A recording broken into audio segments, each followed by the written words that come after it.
আমাদের ভিতরে যে নফস বসবাস করে, নফসে আম্মারা, যার দ্বারা মানুষ গুনাহ করে, তো এর খাবার কি? এর খাবার হলো পিতামাতার অসম্মান করা, সমস্ত ধরনের গুনাহ, হারাম খাওয়া, মানুষের সাথে ধোঁকাবাজি করা, মুভি দেখা, গান শোনা, এগুলো শেয়ার করা, হারাম রিলেশনে জড়ানো, পরনারীর সাথে পরপুরুষের সাথে কথা বলা, অর্থাৎ যাবতীয় সমস্ত গুনাহের কাজগুলোই হলো নফসে আম্মারার খাদ্য।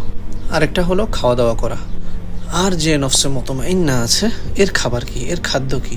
এর খাদ্য হলো 5 ওয়াক্ত নামাজ, তাহাজ্জুদের ইহতিমাম করা, মানুষের সাথে উত্তম ব্যবহার করা, পিতামাতার সাথে সৎ ব্যবহার করা, সময় অসময়ে কোরআন তেলাওয়াত করা, জিকির করা, অর্থাৎ আল্লাহ তাআলা খুশি হয় এমন সমস্ত কাজ করা। তো এখন থেকেই একটু একটু করে নফসকে কন্ট্রোল করার হিম্মত করুন এবং নফসে আম্মারাকে পরিশুদ্ধ করে নফসে মুতমাইন্না বানাতে হবে। ঠিক আছে না ইনশাআল্লাহ? জাযাকুমুল্লাহু খাইর। আসসালামু আলাইকুম ওয়া রাহমাতুল্লাহি ওয়া বারাকাতুহু।